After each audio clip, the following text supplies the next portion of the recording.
PS देखे थे हम लोग, डीवाईएसपी देखे थे, जेल सुपरिटेंडेंट देखे थे, डिस्ट्रिक्ट कमांडेंट देखे थे। आज हम लोग लेवल 9 का ही 3-4 महत्वपूर्ण पद है, जो लेवल 9 का ही पद है वो भी।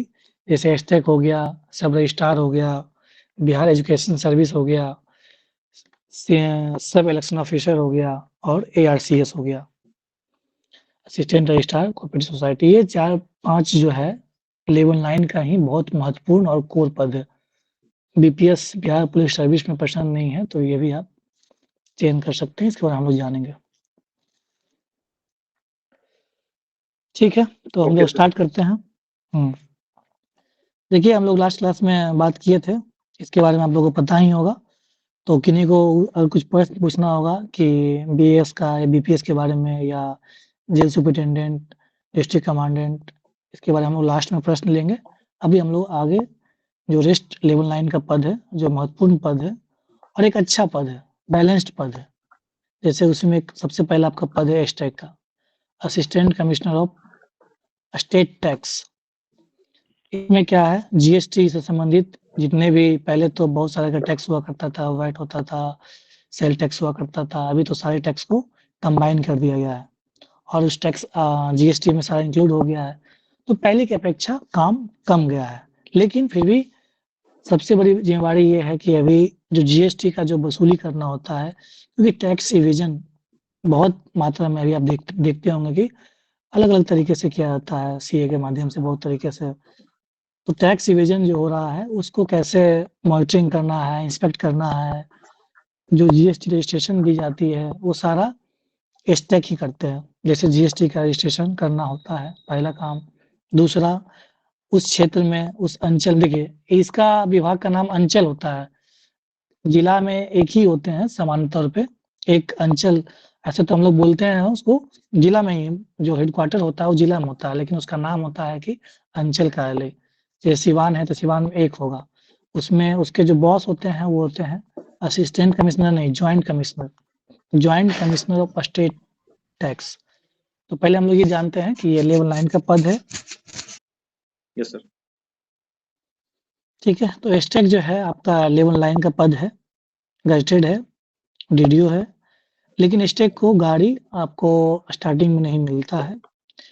एक ही होता है, assistant commissioner, joint commissioner of state tax, राज्य कर संयुक्त आयुक्त, उन्हीं का गाड़ी होता है, उन्हीं की गाड़ी के माध्यम से एक रोस्टर निकलता है और जब फील्ड में जाना होता है तो समान तौर पे जो जॉइंट कमिश्नर की जो गाड़ी होती है वही गाड़ी यूज़ करना होता है। तो गाड़ी आपको स्टार्टिंग से नहीं मिलेगा।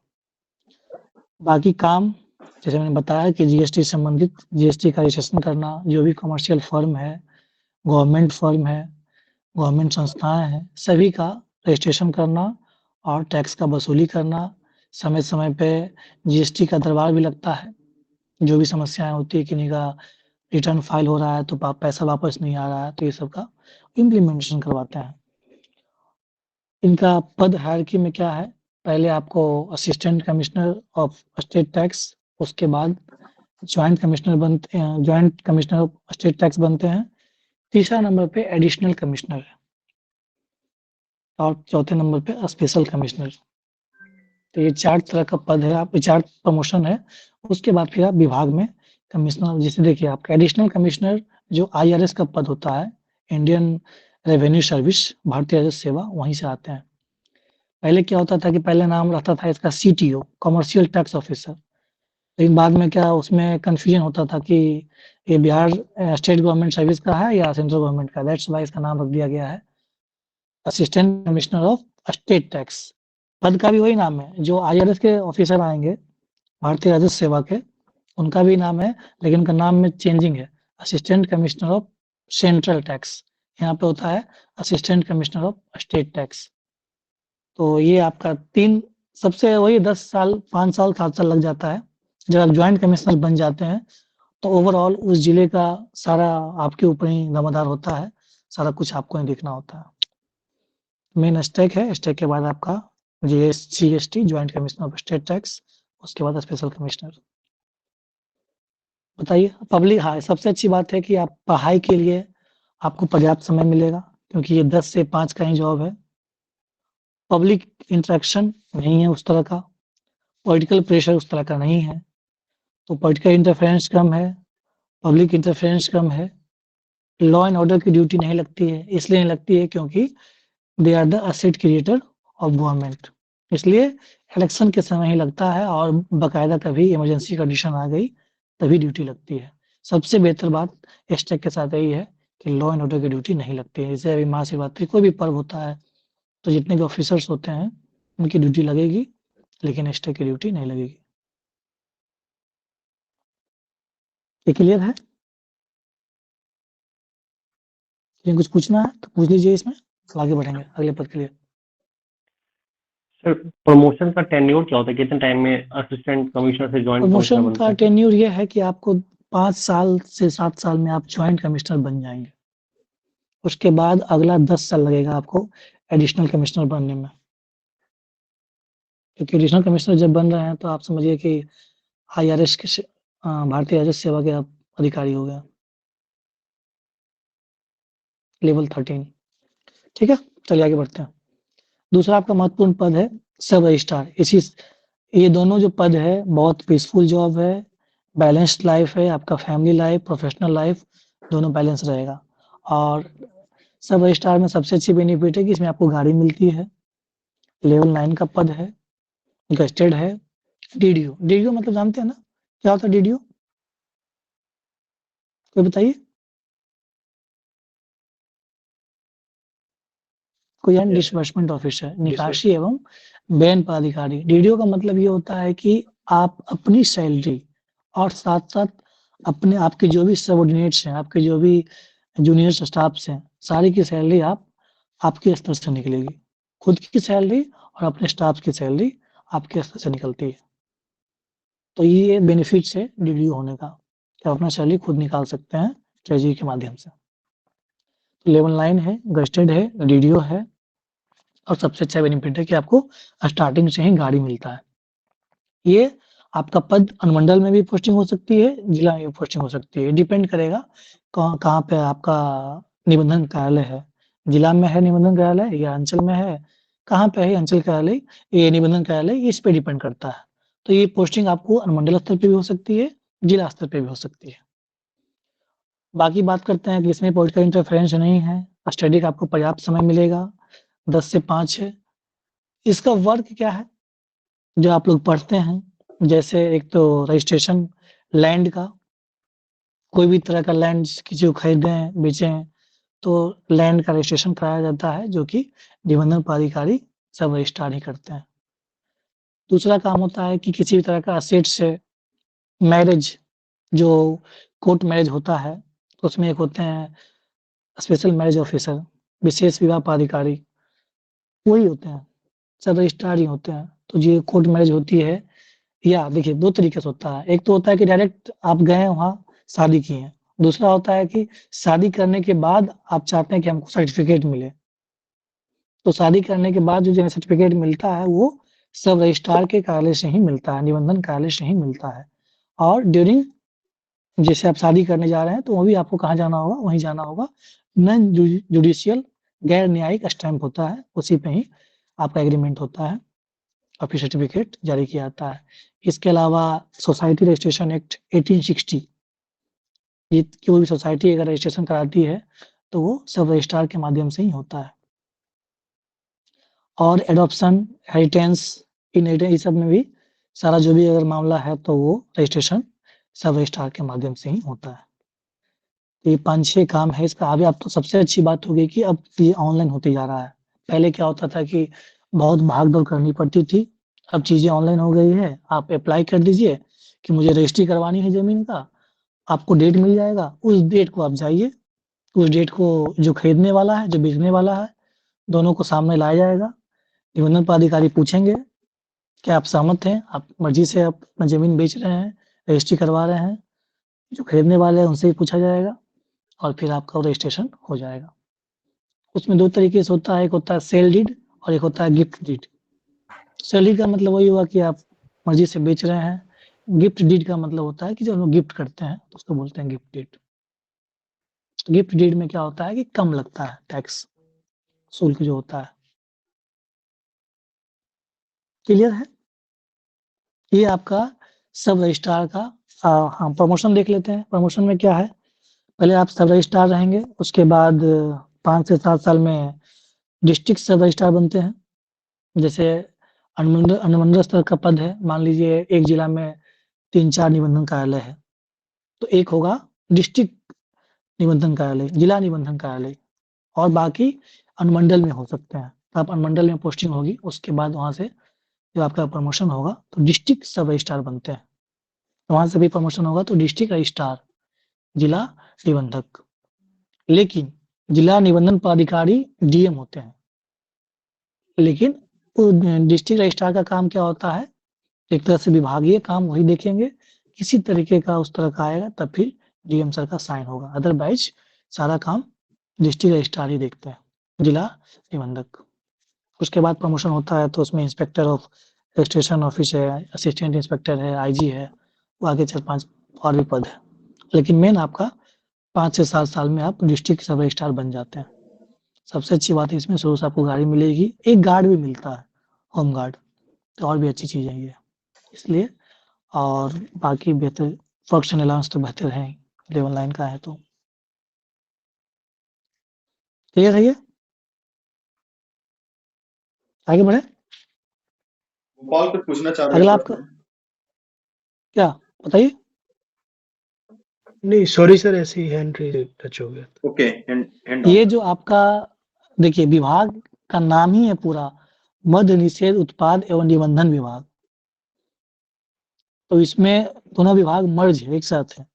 मद्य निषेध के जो एक्साइज इंस्पेक्टर या एक्साइज के सब इंस्पेक्टर जो भी रिक्रूटमेंट होती है तो यही विभाग में ही नियुक्ति होती है, या एक्साइज के और कांस्टेबल भी होते हैं। तो मद्य निषेध उत्पाद एवं निबंधन विभाग, ये विभाग पूरा एक विभाग है, इसलिए ये इसका पूरा नाम लिख के आता है मद्य निषेध उत्पाद एवं निबंधन विभाग। ठीक है, आगे हम लोग बढ़ते हैं। एसईओ अवर निर्वाचन पदाधिकारी, उसका नाम है सब इलेक्शन ऑफिसर। ये भी जिला स्तरीय मतलब अनुमंडल स्तरीय पद है, लेकिन समान तौर पे अनुमंडल में उस तरह का सेटअप नहीं होता, दैट्स वाई वो जिला में ही रहते हैं। लेकिन इसका क्या है कि सब इलेक्शन ऑफिसर के बाद डीयू होते हैं, डिप्टी इलेक्शन ऑफिसर, उसके बाद डीएम जो डिस्ट्रिक्ट इलेक्शन ऑफिसर होते हैं, जिला निर्वाचन पदाधिकारी। पहले ये समझिए ये लेवल 9 का पद है, गजेटेड है, लेकिन इसमें आपको गाड़ी नहीं मिलेगी स्टार्टिंग से। जब आप डिप्टी इलेक्शन ऑफिसर बन जाते हैं तब आपको गाड़ी अलॉट होता है, अदरवाइज आपको स्टार्टिंग से गाड़ी नहीं मिलेगी। और ये अनुमंडल स्तर का पद होता है। जब आप डिप्टी इलेक्शन ऑफिसर बन गए, उप निर्वाचन पदाधिकारी, तब ये आपका जिला स्तरीय पद हो जाता है, लेकिन स्टार्टिंग से ही इसकी सैलरी लेवल 9 की सैलरी है और गजेटेड भी है। जिला में जो पद होता है, जब आपका प्रमोशन होगा इसमें, तो एसीओ के बाद होता है डीईओ, डिप्टी इलेक्शन ऑफिसर। वो लगभग उसमें भी समय लगता है 5 से 7 साल, 8 साल। सब कुछ बेहतर रहा तो 5 साल में भी हो जाता है, अगर आपका वर्क प्रोफाइल अच्छा रहा, आपके फंक्शन। ठीक है, तो लेवल 9 का हम बता रहे थे, लेवल 9 हो गया, गजेटेड हो गया, लेकिन इसमें गाड़ी आपको नहीं मिलता है। और ये जब आप डिप्टी इलेक्शन ऑफिसर के पद पे रिक्रूटमेंट हो जाता है तब आपको गाड़ी मिलती है। और इसका पद का हायरार्की क्या है? आप लेवल 9 पे ज्वाइन करते हैं, लेवल 9 के बाद आपका जो प्रमोशन होता है डिप्टी इलेक्शन ऑफिसर लेवल 11 होता है। डिप्टी इलेक्शन ऑफिसर का काम होता है डीएम, जो जिला निर्वाचन पदाधिकारी होते हैं, डिस्ट्रिक्ट इलेक्शन ऑफिसर, उनको एक तरह से कोऑर्डिनेट करना, सपोर्ट करना, असिस्ट करना। और डीईओ को सपोर्ट करते हैं एसईओ, सब इलेक्शन ऑफिसर, जो आपका बीपीएससी के थ्रू रिक्रूटमेंट होता है। और जो जितने सारे काम होते हैं निर्वाचन का, चाहे वो लोकसभा का हो, विधान परिषद का हो, विधानसभा का हो, और सबसे महत्वपूर्ण पंचायत इलेक्शन, उसमें अर्बन बॉडीज और local bodies, urban local bodies and rural local bodies, दोनों में राज्य निर्वाचन आयोग का महत्वपूर्ण भूमिका होता है। तो इसमें इसलिए जितने भी जिला स्तरीय निर्वाचन पदाधिकारी होते हैं वो सारे एक्टिव हो जाते हैं, उनका बहुत रोल होता है। रेगुलर बेसिस पे आप लोग एक नाम सुनते हैं जो 1 जनवरी को, 1 अप्रैल को, जो जिनका उम्र 18 ईयर्स हो जाता है, उनके लिए एक हमेशा प्रोग्राम चलता है, उसका नाम है एसएसआर, स्पेशल समरी रिवीजन, उसको हम लोग बोलते हैं। विशेष संक्षिप्त पुनरीक्षण कार्यक्रम। इसमें होता क्या है कि जो भी वोटर्स मतलब 18 एलिजिबल हो गए हैं 18 साल के, किन्हीं का नाम चेंज करना है, किसी का नाम ऐड करना है, किन्हीं का नाम एडिट करना है, तो ये प्रक्रिया हमेशा चलती रहती है।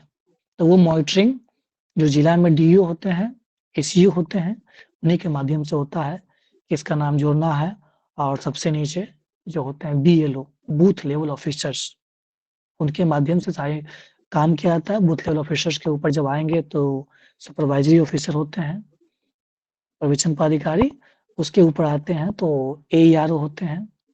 उसके बाद जिला में आपका एसईओ जो सब इलेक्शन ऑफिसर है। तो ये हायरार्की बना हुआ है। डिस्ट्रिक्ट इलेक्शन ऑफिसर डीएम हर काम नहीं कर सकते हैं, दैट्स व्हाई डीईओ होते हैं। डीईओ ही मॉनिटरिंग करते हैं।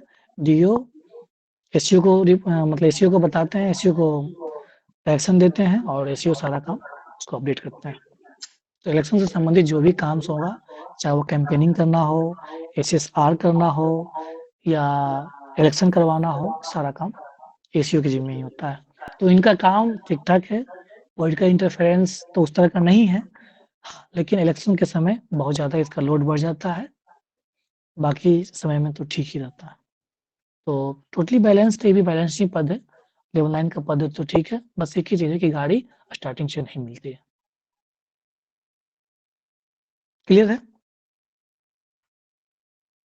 कहीं कुछ पूछना है? आगे बढ़ता हूँ। एक और पद आपका हाँ, इसमें बहुत सारा काम और भी इलेक्शन का बहुत सारा काम होता है। कमिश्निंग का काम होता है, विखंडन हम लोग एक बार क्लास भी लिए थे कि इलेक्शन कैसे कंडक्ट कराया जाता है। एमसीसी जो होता है मॉडल कोड ऑफ कंडक्ट उसको संचालन कराना, बहुत सारा काम, जितने भी इलेक्शन से संबंधित काम है, सारा काम इन्हीं को देखना होता है। एसईओ, डीईओ उसके बाद डिस्ट्रिक्ट इलेक्शन ऑफिसर। एक आपका पद है बिहार एजुकेशन सर्विस, बिहार शिक्षा सेवा। ये भी बहुत अच्छा पद है। जिला लेवल का जिनको बीएस में है कि स्टार्टिंग में गाड़ी नहीं मिलती है, जब तक एसडीएम नहीं बनते हैं तब तक गाड़ी नहीं है। बिल्कुल सही बात है। जब तक आप एसडीएम नहीं बनते हैं तब तक आपको गाड़ी नहीं मिलेगा। जब तक आपको सही पद नहीं मिल जाता, जैसे डीपीआरओ मैंने चर्चा भी किया था लास्ट क्लास में कि डीपीआरओ, डीसीएलआर या पीजीआरओ इस तरह का पद आपको नहीं मिलता तब तक गाड़ी नहीं मिलती है बीएस को। ये बिहार एजुकेशन सर्विस ऐसा पद है कि आपको बहुत ज़्यादा पॉलिटिकल इंटरफेरेंस वाली चीज़ें नहीं है। सैटिस्फैक्शन बहुत अच्छा मिलेगा क्योंकि ये बच्चों से जुड़ा हुआ है। स्कूल्स इतने सारे स्टाफ्स होते हैं, मतलब इतने सारे टीचर्स हैं, उनकी छुट्टियाँ देना, मॉनिटरिंग करना, रेगुलर विज़िट करते हैं आप, स्कूल में जाते हैं, वहाँ पे सारा जो भी मॉनिटरिंग है, चाहे वो किट उपलब्ध करवाना है, बहुत सारा काम जो भी, तो एक तरह से कह सकते हैं कि ये एक अच्छा जॉब है, बैलेंस्ड जॉब है। लेवल 9 का पद है, गज़टेड है, डीडीओ है और चौथी इसमें गाड़ी भी है, शुरू से ही आपको गाड़ी मिलती है। इसमें जो बिहार एजुकेशन सर्विस का जो पद है, इसको हम लोग बोलते हैं जो आपकी जॉइनिंग होगी डीपीओ के रूप में होती है, डिस्ट्रिक्ट प्रोग्राम ऑफिसर, जिला कार्यक्रम पदाधिकारी उसको बोलते हैं, डीपीओ। कुल 5 डीपीओ होते हैं। 5 डीपीओ मिलकर के डीईओ को असिस्ट करते हैं। डिस्ट्रिक्ट एजुकेशन ऑफिसर, जिला शिक्षा पदाधिकारी। तो जिला शिक्षा पदाधिकारी के अंदर 5 डीपीओ होते हैं। वो डीपीओ कौन-कौन होते हैं? एक डीपीओ होता है आपका अकाउंटिंग का, योजना एवं लेखा शाखा। एक डीपीओ होता है एस्टेब्लिशमेंट, स्थापना। एक डीपीओ होते हैं समग्र शिक्षा अभियान। एक डीपीओ होते हैं सेकेंडरी एजुकेशन के और एक डीपीओ होते हैं एसएसए, समग्र शिक्षा अभियान। तो कुल 5 डीपीओ होते हैं। तो जब आपकी पहली बार पोस्टिंग जब होगी बिहार एजुकेशन सर्विस में, तो सबसे पहले आपको as a field experience block education officer, प्रखंड शिक्षा पदाधिकारी के रूप में भी आपको पोस्टिंग की जा सकती है। तो वो बमुश्किल से बमुश्किल 5-6 महीने आपको रखा जाता है, ताकि आपको फील्ड एक्सपीरियंस मिले कि बीईओ कैसे काम करते हैं, ग्राउंड लेवल पे क्या काम होता है। लेकिन 6 महीने, 7 महीने, 8 महीने, 1 साल में आपको फिर जिला बुला लिया जाता है। जिला में आपको प्रभार एज ए डीपीओ के रूप में दी जाती है। जैसे ही आप डीपीओ प्रभार लिए, आपको सारी सुविधाएँ, जो गाड़ी वगैरह है, सब कुछ आपको मिल जाएगा। तो इसमें लेवल 9 है, गज़टेड डीडीओ है। काम जिसे आप समझ लीजिए डीपीओ है, तो डीपीओ एस्टेब्लिशमेंट है। उसका क्या काम होगा? एस्टेब्लिशमेंट का मतलब होता है स्थापना। स्थापना का मतलब जितने भी स्टाफ्स हैं, जितने भी टीचर्स हैं, उसकी छुट्टी, उसका मैटरनिटी लीव है, सीएल है, किसी तरह का किसी को मान लिए एनओसी लेना है, किसी भी तरीके का जो भी डॉक्यूमेंटेशन वाला काम होता है, वो सारा स्थापना डीपीओ के माध्यम से ही होगा। ट्रांसफर पहले होता था डीपीओ के माध्यम से, अब ट्रांसफर को सेंट्रलाइज कर दिया गया है, विभाग के द्वारा होता है। पहले ट्रांसफर भी डीपीओ स्थापना के माध्यम से ही होता था, अनुमोदन उनका होता था और लास्ट में साइन जिला शिक्षा पदाधिकारी का होता था। डीपीओ समग्र शिक्षा अभियान तो नाम से ही क्लियर है, जहाँ पे बच्चे को जो एजुकेशन लेना है उसको मॉनिटरिंग करना है। मिड डे मील, मध्याह्न भोजन मिल रहा है कि नहीं मिल रहा है, उसकी मॉनिटरिंग करना है। अकाउंटिंग, जो भी पैसे आ रहे हैं, कहाँ खर्च हो रहा है, उसकी देख-रेख करना होता है, तो वो डीपीओ अकाउंटिंग करते हैं। और आपका एक सेकेंडरी एजुकेशन जो माध्यमिक शिक्षा 8, 9, 10th, 11, 12th उसको देखना होता है। तो ये आपका 5 डीपीओ हैं, उसके ऊपर आपके डीईओ होते हैं। तो डीईओ सब काम तो कर सकते नहीं, दैट्स व्हाई 5 डीपीओ का कांसेप्ट रखा गया है और सभी को गाड़ी मिलती है। ये प्रोफाइल है, इसमें उस तरह का पॉलिटिकल इंटरफेरेंस नहीं है। दूसरी चीज़ है कि आपका प्रोफेशनल लाइफ और पर्सनल लाइफ बैलेंस रहेगा। वही आपका 10 से 5 ऑफिस है, आप आसानी से पढ़ाई-लिखाई भी कर सकते हैं, आगे भी बढ़ सकते हैं और पद भी बढ़िया है, गाड़ी भी है, सब कुछ है और जॉब का सैटिस्फैक्शन भी है। तो ये बहुत बेहतर, खास करके गर्ल्स लोग के लिए तो और बहुत अच्छा है। ये पद आप चूज़ कर सकते हैं। क्लियर है? ठीक, आगे बढ़ते हैं। एक आपका है असिस्टेंट रजिस्ट्रार। एक तो हम लोग पढ़े थे सब रजिस्ट्रार, जो मद्य निषेध उत्पाद एवं निबंधन विभाग का था। ये आपका असिस्टेंट रजिस्ट्रार कोऑपरेटिव सोसाइटी सहकारिता विभाग का है। ये इसका भी एक बहुत अच्छा पद है। एआरसीएस ये भी लेवल 9 होता है, गज़ेटेड होता है, डीडीओ होता है और इसको भी गाड़ी मिलती है स्टार्टिंग से। ये एक ब्लॉक में जितने भी बीसीओ होते हैं, ब्लॉक कोऑपरेटिव एक्सटेंशन ऑफिसर उसको बोलते हैं। प्रखंड सहकारिता प्रसार पदाधिकारी। तो प्रखंड सहकारिता प्रसार पदाधिकारी का काम क्या होता है? हम लोग पैक्स का नाम सुने होंगे, आप लोग पढ़े होंगे कोऑपरेटिव में। क्या होता है पैक्स का फुल फॉर्म? पैक्स का फुल फॉर्म बताइए। Primary agriculture cooperative society. हाँ, तो प्राइमरी एग्रीकल्चर कोऑपरेटिव सोसाइटी। तो पैक्स का ही, तो इसमें जो भी पैक्स से धान की अधिप्राप्ति होती है, सारा धान की अधिप्राप्ति बीसीओ के माध्यम से होता है। जितने पैक्स हैं, पैक्स कब होता है देखिए, जितने पंचायत उतने पैक्स होते हैं। अभी बिहार में अप्रोक्स 8400 पंचायत से तो उतने पैक्स होंगे और एक पैक्स में एक अध्यक्ष होते हैं और एक प्रबंधक होते हैं। तो सभी पंचायत, सभी पैक्स से धान की अधिप्राप्ति होती है, वो बीसीओ के माध्यम से होता है। प्रखंड सहकारिता पदाधिकारी, ब्लॉक कोऑपरेटिव एक्सटेंशन ऑफिसर, उसकी मॉनिटरिंग कौन करते हैं? ये करते हैं ARCS, assistant registrar cooperative society. ARCS के पास जो आपके मान लीजिए जिले में जितने ब्लॉक हैं, 5 ब्लॉक हैं, 10 ब्लॉक हैं, 20 ब्लॉक हैं, तो प्रत्येक ब्लॉक में एक बीसीओ होते हैं। तो सारे बीसीओ का स्थापना एआरसीएस के पास होता है, असिस्टेंट रजिस्ट्रार कोऑपरेटिव सोसाइटी के पास होता है। उसकी छुट्टी, उसका स्थापना, चाहे उसको मान ली किसी तरीके का ईएल लेना हो, किसी तरीके का जो छुट्टी वगैरह या किसी तरह का डॉक्यूमेंटेशन का काम होता है, तो सारा एआरसीएस ही देखते हैं। दूसरी चीज़ें धान अधिप्राप्ति वगैरह जो भी होता है, तो मॉनिटरिंग। धान अधिप्राप्ति का मतलब क्या होता है कि धान का खरीदारी, धान को खरीदा जाता है, खरीदने के बाद कोई बताएँगे क्या होता है? बताइए कुछ। पैक्स के बारे में कुछ जानते हैं? कोई बताइए, कैसे धान की खरीदारी होती है? एनीवन प्लीज़ से। सरकार क्या करती है, किसानों से जितना रेट तय करती है उस रेट पे किसान मतलब कि बोली लगता है, उस पे जाकर के वो मतलब कि बोली लगेगा कि 360 में बेचना है, 360 सरकारी दाम पर के दाम पर किसान जाकर के बेच देंगे और वही जो क्या अनाज जो सरकार खरीदती है उसको क्या करती है ना, जन वितरण प्रणाली के माध्यम से आम जनता में जो बंटवारा। ठीक है, मैं तो बोली लगता है क्या? प्रयास किया आपने, सही है। देखिए, अब मैं बता देता बोली हूँ, किधर उसमें लगता क्या है? होता है धान की यदि प्राप्ति मतलब धान खरीदा जाता है, धान खरीदने के बाद संबंधित मिल में दिया जाता है, ठीक है?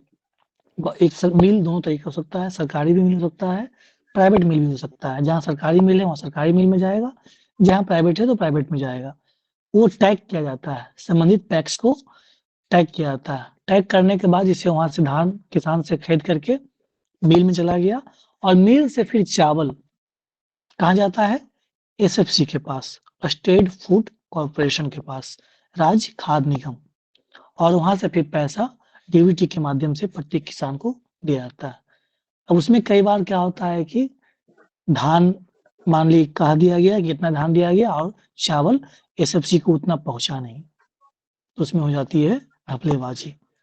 तो ये सारी मॉनिटरिंग बीसीओ करना होता है और डिस्ट्रिक्ट लेवल मॉनिटरिंग एआरसीएस करते हैं। तो एआरसीएस सारे बीसीओ का स्थापना एआरसीएस के पास होता है, लेवल 9 है, गजेटेड है, डीडीओ है, गाड़ी भी है और काम क्या है? धान की अधिक प्राप्ति हो रहा है।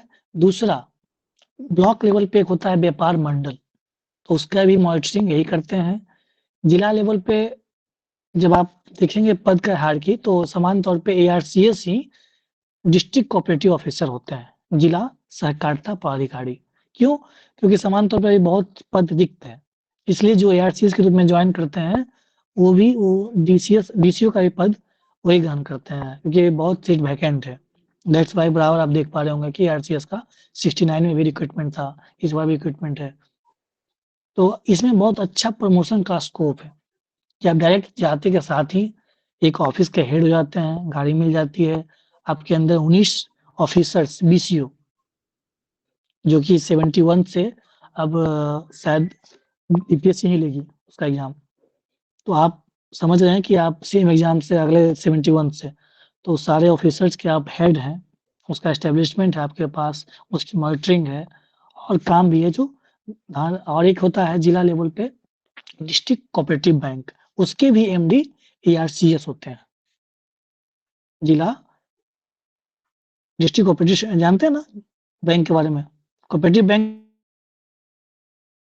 3 तरह का होता है, कोई बताएँगे? 3 लेवल पे होता है।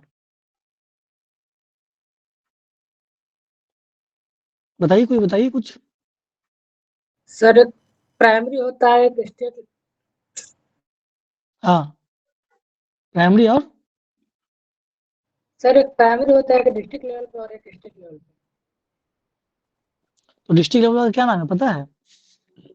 सर नाम नहीं पता। डिस्ट्रिक्ट सेंट्रल कोऑपरेटिव बैंक, ठीक है? तो उसके एमडी भी जनरली एआरसीएस होते हैं, या एआरसीएस मान लीजिए डीसीओ नहीं है तो एआरसीएस ही डीसीओ के चार्ज में होते हैं। और भी वर्तमान में बहुत सारा पैक्स का काम जैसे कि कंप्यूटराइजेशन हो रहा है, सुधा डेयरी का प्रोजेक्ट है, विलेज हार्ट का प्रोजेक्ट चल रहा है। इससे सारा पैक्स के माध्यम से पेट्रोल पंप एस्टेब्लिश करने का है कि धान किसान को कम से कम दाम पे डीजल अनुदान, डीजल ग्रांट्स दिया जाए। ये सारे पैक्स का काम है। तो पैक्स का सबसे अच्छी बात है कि बहुत ज़्यादा आपको इंटरफेरेंस भी नहीं है प्रशासन का, अब बहुत कम भी नहीं है, बैलेंस्ड है। पॉलिटिकल इंटरफेरेंस जो आपका पैक्स का चेयरपर्सन है उन्हीं के साथ और जो जिला लेवल पे होते हैं, बाकी बहुत ज़्यादा आपका इंटरफेरेंस नहीं है। दूसरी चीज़ें ये होती है इसमें कि आप एक तरह से रजिस्ट्रार हैं, जितने भी पैक्स के मेंबर जुड़ते हैं, अगर किसी तरह की गड़बड़ी होती है, जो पैक्स के चेयर मतलब जो अध्यक्ष है वो नहीं जोड़ते हैं, तो असिस्टेंट रजिस्ट्रार के माध्यम से ही फिर उसकी सुनवाई होती है, उसको फिर जोड़ा जाता है। तो काम भी ठीक-ठाक है, बैलेंस्ड है और बहुत ज़्यादा इंटरफेरेंस भी नहीं है पॉलिटिकली, और बहुत कम है लेकिन ठीक-ठाक जिला का लेवल का पद है और गाड़ी भी आपको स्टार्टिंग से मिल रही है, इसलिए बेहतर पद है। क्लियर है? कुछ पूछना है? इसमें जब पैक्स का भी आप लोग सुने होंगे कि इलेक्शन हुआ होगा कुछ दिन पहले, तो पैक्स के इलेक्शन में जानते हैं कैसे होता है इलेक्शन? कोई बताइए? अरे पेपर में अभी रिसेंटली 2-3 महीने पहले इलेक्शन हुआ था पूरे बिहार में। कुछ नहीं पढ़ते मतलब पेपर। कोई बताइए? बनना है ऑफिसर, काम पता ही नहीं कि क्या काम कर रही है सरकार। प्रसाद अब आप डायरेक्ट ऑफिसर चुनाव के बनने थ्रू जा रहे होता है हैं सर, क्या? पंचायत लेवल पर चुनाव होता है डायरेक्ट, चुनाव होता है तो जनप्रतिनिधि क्या का चुनाव होता है होता उसमें कुछ? हाँ, कुछ बताइए मुझे कैसे क्या होता है?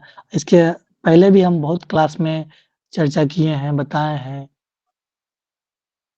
आप ऑफिसर बनने जा रहे हैं तो आपको पता होना चाहिए कि प्रशासन कैसे चलता है, क्या चीज़ें होती है। आखिर मैं इतना डिटेल्स में क्यों बता रहा हूँ? इसलिए बता रहा हूँ कि जब आप इंटरव्यू देने जाएँ या आपकी मेंस कॉपी लिखें तो आप लगे कि रियली ही इज़ और she is keen interested to join services, civil services. लगना चाहिए कि नहीं, अच्छे से तह तक पता है, प्रशासन कैसे चल रहा है, उसमें क्या चीज़ें हैं, क्या नहीं है। लगे कि नहीं उससे जुड़ा हुआ है, बहुत ज़्यादा ही उत्सुक है। देखिए टैक्स में कुल 12 पद का चयन होता है, चुनाव होता है। लिख लीजिए इसको, 12 पद में एक जो पद होते हैं वो अध्यक्ष होते हैं। जैसे मैंने बताया कि प्रत्येक पंचायत में पैक्स होता है, तो पैक्स में एक अध्यक्ष होता है और एक प्रबंधक होता है। जिस तरीके से ग्राम पंचायत का कंसेप्ट में एक मुखिया होता है और एक पंचायत सचिव होता है। जो मुखिया होते हैं वो टेम्पोररी एग्जीक्यूटिव होते हैं और पंचायत सचिव वो परमानेंट एग्जीक्यूटिव होते हैं। ये पूरा कंसेप्ट आप हायर किए, ऊपर से नीचे तक होता है। तो ये पैक्स में भी उस तरह से किया गया है, डिवोल्यूशन ऑफ पावर जो दिया गया है। तो पैक्स में भी पैक्स के एक अध्यक्ष होते हैं और एक प्रबंधक होते हैं। तो पैक्स अध्यक्ष का चुनाव होता है, तो पैक्स अध्यक्ष का चुनाव होगा ही, साथ-साथ उसके एक कार्यकारिणी समिति होती है 12 लोगों की, अध्यक्ष को मिला करके। तो एक अध्यक्ष और 11 मेंबर होते हैं, उसका चुनाव होता है। तो 11 जो मेंबर होते हैं उसमें बँटा हुआ है कि 5 जनरल से रहेंगे, 2 एससी एसटी से रहेंगे, 2 ईबीसी से रहेंगे, 2 बीसी से रहेंगे। उसमें भी बाँटा गया है कि 5 जनरल है तो 3 पुरुष रहेंगे, 2 महिलाएँ रहेगी। 2-2 सीट है, 2 एससी एसटी के लिए है तो 1 पुरुष 1 महिला, 2 ईबीसी के लिए तो 1 पुरुष 1 महिला, 2 आपका बीसी के लिए तो 1 पुरुष 1 महिला, इस तरीके से है। ये कार्यकारिणी समिति होती है पैक्स लेवल पे 12 लोगों का, उसका चुनाव होता है। और वही फिर जो कार्यकारिणी समिति है, वही डिसीजन लेगी कि धान की अधिप्राप्ति कब करना है, किस मिल से टैग करना है, प्राइवेट मिल से, सरकारी मिल से, उसके सर बाद स्टेट ये 12 सदस्य ब्लॉक लेवल पे होते हैं? नहीं, पैक्स लेवल पे। एक पंचायत में एक पैक्स, अच्छा, अच्छा। उस पैक्स लेवल पे एक कार्यकारिणी कमेटी होती है। तो वो कमेटी डिसाइड करेगी कि हम कितने किसान से धान खरीदेंगे, हमारा क्या इस बार का टारगेट रहेगा, कितना उपजाऊ इस बार का प्रोडक्टिविटी रहा है, कितना धान की अधिप्राप्ति होने वाली है और फिर वो कमेटी मिल में देगी। मिल के बाद स्टेट फूड कॉर्पोरेशन को पहुँचेगा, फिर वहाँ से पैसा प्रत्येक किसान को आएगा। जिस मतलब समझ रहे हैं कि डिवोल्यूशन ऑफ पावर जिस तरीके से आप पीआरआई के बारे में पढ़ते हैं, लोकल बॉडी आपका ग्राम पंचायत, पंचायत समिति और जिला परिषद, इधर देखते हैं नगर पंचायत, नगर परिषद और आपका नगर निगम, ठीक उसी प्रकार से यहाँ भी होता है। तो पैक्स को भी डिसेंट्रलाइज करने का प्रयास किया जा रहा है कि उसको इसलिए ना मिनिस्ट्री ऑफ कोऑपरेटिव्स बनाया गया, सहकारिता मंत्रालय क्यों बनाया गया? ताकि कम दाम में एक ग्रुप को फॉर्म करके, जिसको हम लोग जानते हैं ना, एक एफपीओ होता है, फार्मर प्रोड्यूसर ऑर्गेनाइजेशन, ये सारा कुछ इसी से संबंधित है। तो एआरसीएस का भी काम मतलब ठीक-ठाक काम है और लेकिन साथ-साथ ग्लैमर भी है, सब कुछ है। तो इसमें भी आप एक अच्छा खासा जगह पे आप सर क्लियर है? हाँ। इसका चुनाव पंचायत लेवल पे होता है, मतलब पंचायत में जितने भी लोग होंगे वो वोट देते हैं, सब लोग वोट देते हैं? नहीं, इसमें वोट, हाँ, इसमें जो वोटर्स होते हैं, जो 12 कार्यकारिणी समिति है, उसके जो वोटर्स होंगे, जो पैक्स के मेंबर होंगे, वो पैक्स का मेंबर का registration, suppose I want to be member of PACS, तो कैसे बनेंगे? हम अप्लाई करेंगे ऑनलाइन ये कोऑपरेटिव डिपार्टमेंट के साइट पे जाकर के अप्लाई करेंगे, फिर वो पैक्स के अध्यक्ष के लॉगिन में दिखेगा। सपोज करिए कोई भी एक पैक्स है, उसके अध्यक्ष के लॉगिन में दिखेगा। अब वो अध्यक्ष अप्रूव करेगा। अगर वो अध्यक्ष अप्रूव नहीं किया, 45 डेज कुछ एक टाइम बाउंड होता है, तो वहां से फिर जाएगा बात आगे असिस्टेंट रजिस्ट्रार ARCS के पास कि मैं अप्लाई किया था टैक्स का मेंबर बनने के लिए, मेरा अप्रूवल नहीं हुआ है। फिर वहां से जांच होती है। इसलिए लेकिन पावर जो है अध्यक्ष को दिया गया। जब अध्यक्ष नहीं करते हैं विद इन टाइम बॉन्ड, तब वहां पे ARCS का इंटरफेयर होता है। दैट्स वाई असिस्टेंट रजिस्ट्रार, सहायक निबंधक। क्यों? क्योंकि आप रजिस्ट्रेशन कर रहे हैं, आपका उसमें रोल है। जो पैक्स किस के बेसिस इसमें पे बताया था ना नियुक्त कि पैक्स के जो अध्यक्ष होते हैं वही अप्रूवल देते हैं। तो समान तौर पे ये होता है कि जो पैक्स के अध्यक्ष हैं वो चाहते हैं कि मेरा ही आदमी जो मुझे वोट करेगा ड्यूरिंग इलेक्शन, जब चुनाव होगा 5 साल बाद, दैट्स वाई वो अपने आदमी का ही नाम जोड़ते हैं, अप्रूवल करते हैं। इसीलिए फिर मैटर जाता है ARCS के पास कि जो नया मेंबर को जोड़ना चाह रहा है तो कैसे जुड़ेगा। अब जो अध्यक्ष है अगर लगेगा कि वो मेरा आदमी है तो उसका जोड़ देगा, अप्रूवल कर देगा। अगर लगेगा नहीं मेरा आदमी नहीं है, मुझे वोट नहीं करेगा, जब चुनाव होगी, दैट्स वाई तो वहां पे विवाद होता है। इसलिए समान तौर पे देखा जाता है कि एक बार जो पैक्स का अध्यक्ष बन जाता है तो बार बार वही बनता है। इसलिए इसमें थोड़ा सा ARCS का इंटरफेयर कि आप एक्टिवली जो इच्छुक हैं, जो रिक्वायर्ड है, तो उसको भी पैक्स मेंबर बनाना चाहिए। तो इसमें सुधार तो करने इसका की मेम जरूरत है सर। क्या? तब तो इसमें सुधार करने की जरूरत है। हाँ, सुधार करने की जरूरत है, सुधार करने की बिल्कुल जरूरत है। उसमें आपको पावर को थोड़ा सा डिसेंट्रलाइज करने की जरूरत है कि टोटली पैक्स अध्यक्ष के बदले कार्यकारिणी समिति को पावर देना चाहिए कि जब तक 7 मेंबर नहीं कहेंगे तभी हटेगा या जुटेगा, ऐसा होना चाहिए। उसको सुधार करने की जरूरत है। सब पैक्स बताइए। मेंबर का कोई मिनिमम क्वालिफिकेशन भी होता है क्या कि नहीं, आप 18 मेंबर प्लस हैं, आप बन सकते हैं। 18 प्लस है, आप कोई एजुकेशन जुड़े हुए क्वालिफिकेशन हैं। नहीं होता है। चलिए हम लोग बढ़े अगले पोस्ट की ओर। ठीक है, आपका सर एक क्वेश्चन था। सर एक सवाल था सर। पहले अतुल पूछेंगे। बताइए। अच्छा अतुल जी सर पूछेंगे फिर मेरे को। सपोज है सर इस पोस्ट की सर सारी रिस्पॉन्सिबिलिटी सर पैक्स से लिमिटेड है सर, इसके अलावा भी कोई काम है? नीरज आपका क्या सवाल था? सर मेरा वो पोस्ट ये सवाल था वो थोड़ा कि जैसे सर आप 2-3 लोग सर्विस में हैं, अगर आपको DSP और SDC को अगर चुनना होता तो आप अपने अकॉर्डिंग किससे नीरज प्रेफरेंस आप देते? शायद जो है ना इस पहली क्लास में आप ज्वाइन नहीं किए थे। 2-3 ही नहीं बल्कि 5-7 ऑफिसर से भी ज्यादा ऑफिसर्स हैं हमारे पास, ठीक है। तो वो एक एक करके ओके सर। बताते जा रहे हैं, तो आप पहले पहली क्लास को देखिएगा, उसके बाद आपको पता चल जाएगा कि एक एक करके हम लोग सारे पोस्ट को पहले डिटेल में डिस्कस कर रहे हैं। उसके बाद फिर पोस्ट प्रेफरेंस बना करके एक जनरल पोस्ट प्रेफरेंस बना करके देंगे। उसके बाद जो पेड स्टूडेंट्स हैं अगर वो चाहेंगे कि नहीं सर मेरे इसमें कुछ दिक्कत है, अगर समय अलाउ किया तो उनका कुछ देख भी देंगे कि हाँ ये क्या है, आपका नेचर क्या है, कैसे है, थोड़ा सा और भी हो सकता है, पर्सनली भी कुछ हेल्प किया जा सकेगा। तो इस तरीके से हम लोग बढ़ रहे हैं। तो पहले अतुल का सवाल ले लिया जाए अभी। अतुल का सवाल है कि और पैक्स से संबंधित मैंने बताया कि जैसे पैक्स का कंपैरिजन वाला काम है आपका। अभी जो पेट्रोल पंप का प्रयास हो रहा है कि प्रत्येक पैक्स में भी पेट्रोल पंप खोला जाए और उसको डीजल अनुदान पे दिया जाए। अभी वर्तमान में क्या होता है कि कृषि विभाग ये काम कर रही है, तो गवर्नमेंट प्रयास कर रही है कि उस काम को पैक्स को दे दिया जाए, क्योंकि उससे किसान बहुत जुड़े हुए हैं। दैट्स वाई ग्रामीण हाट का कंसेप्ट है, सुधा डेयरी का कंसेप्ट है। इसका कंसेप्ट का मकसद ये है कि कैसे हम मैक्सिमम यूटिलाइज कर सकते हैं। ऐसा नहीं कि सिर्फ पैक्स का ही काम है, कोऑपरेटिव बना करके कैसे उसको और अधिक से अधिक यूटिलाइज किया जा सकता है, इस पे बात है। अब वो ARCS पे डिपेंड करता है, कितना अधिक इनिशिएटिव, कितना अधिक इनोवेटिव हो सकता है। BCO पे डिपेंड करता है। वो आप चाह रहे हैं, आपको क्यों नियुक्त कर रहा है ARCS के रूप में? आप इनोवेटिव करिए, इतना बड़ा एक्सटेंशन फील्ड है, जितना आप कर सकते हैं। ठीक है, आगे बढ़ते हैं हम लोग। सहायक निदेशक का पद है सामाजिक सुरक्षा कोषांग, सोशल सिक्योरिटी सेल, नाम से ही क्लियर है। ये आपका असिस्टेंट डायरेक्टर के रूप में आपकी नियुक्ति होती है और ये समाज कल्याण विभाग का ही एक कोषांग है। इसमें सोशल सिक्योरिटी में क्या हो सकता है, पेंशन, जो आप लोगों का जो वृद्धा पेंशन होता है, विधवा पेंशन होता है। वृद्धा पेंशन में 2 तरह का होता है, आफ्टर 60, आफ्टर 80। लक्ष्मीबाई विधवा पेंशन होता है। मुख्यमंत्री पारिवारिक लाभ योजना 20,000 रुपये मिलते हैं जब दुर्घटना घटती है तो। चाइल्ड रिजर्व रेस्क्यू होता है, जो लेबर डिपार्टमेंट के द्वारा रेस्क्यू किया जाता है, LU। वो भी बीपीएससी के माध्यम से आता है लियो। जब चाइल्ड रेस्क्यू होता है तो किसी तरह का जो अगर वेलफेयर की बात होगी तो इसमें सामाजिक सुरक्षा कोषांग भी इस पे वर्क करेगी। मॉनिटरिंग सेल होता है सीडब्ल्यूसी, चाइल्ड वेलफेयर कमिटी, जिला स्तर पे, तो उसका एक मेंबर ये भी होते हैं।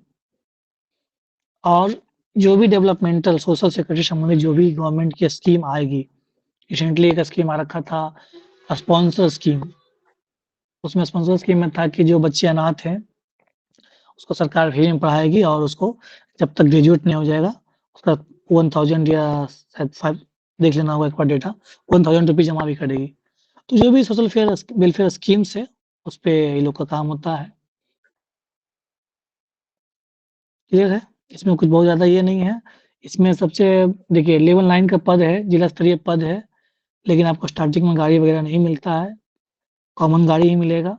क्योंकि सहायक देखिए आप जब देखेंगे नोटिफिकेशन में तो सहायक निदेशक सामाजिक सुरक्षा कोषांग, दिव्यांगजन सशक्तिकरण कोषांग, 2-3 पद एक साथ हैं। सहायक निदेशक बाल संरक्षण सेवा, ये तीनों जो पद हैं, तीनों जो समाज कल्याण विभाग का ही है, तो ये कंबाइन गाड़ी मिलती है। स्टार्टिंग में आपको अकेले गाड़ी नहीं मिलेगी, कंबाइन गाड़ी मिलेगी। और मेन इसका काम यही है सोशल सिक्योरिटी से संबंधित, एक चाइल्ड वाला है, एक डिसेबिलिटी वाला है। चाइल्ड वाला मैंने बताया जैसे कि सीडब्ल्यूसी चाइल्ड वेलफेयर कमेटी, उसमें और चाइल्ड का एडॉप्शन होता है।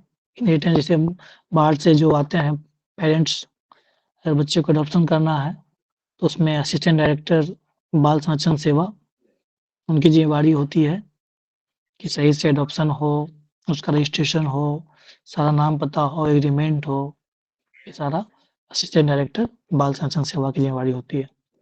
सामाजिक सुरक्षा में जो भी गवर्नमेंट की स्कीम्स है, पेंशन वाला या मुख्यमंत्री पारिवारिक लाभ योजना, सीएम स्पॉन्सरशिप योजना, ये सभी इसी के माध्यम। तो ये तीनों जो आपका है सामाजिक सुरक्षा कोषांग, समाज कल्याण विभाग का ये तीनों पद मिलता-जुलता पद है, लेवल 9 का ही पद है, गजेटेड है, इनका आदि की सुविधा स्टार्टिंग में नहीं है, बाकी सब कुछ सेम है। ये बहुत ज़्यादा पॉलिटिकल इंटरफेरेंस नहीं है, पब्लिक इंटरेक्शन नहीं है। जिनका जहाँ दिक्कत होगा, जो आपको समस्या लेकर के आएँगे, आप उसका सुनेंगे या ब्लॉक स्तर पे वीडियो के माध्यम से, सीईओ के माध्यम से, पीपीआरओ के माध्यम, जो भी ब्लॉक लेवल के ऑफिसर्स होते हैं उसके माध्यम से अपनी रिपोर्टिंग लेते हैं और अपना जो भी योजनाएँ हैं उसको एग्जीक्यूट करवाते हैं। क्लियर है? ये तीनों पद मिलता-जुलता ही पद है, तीनों का वेलफेयर का ही काम है। Okay, next post. एक पद मैं और लास्ट डिस्कस कर देता हूँ, जिला अल्पसंख्यक कल्याण पदाधिकारी। ये मैंडेटरी वेलफेयर, इसमें गाड़ी आपको मिल जाता है स्टार्टिंग में, क्योंकि एक जिला लेवल का ही पद है और लेवल 9 है। मैंडेटरी से संबंधित जो भी कल्याणकारी योजनाएं होती है उसका देख-रेख ये करते हैं। ये भी लेवल 9 है, गजेटेड है, इसको भी आप रख सकते हैं प्रेफरेंस में। लेकिन ये सबका पब्लिक इंटरेक्शन, पॉलिटिकल इंटरफेरेंस, ये सब वाली बात नहीं है। आपको समय पर्याप्त मिलेगा, 10 से 5 का जॉब है, पढ़ाई कर सकते हैं।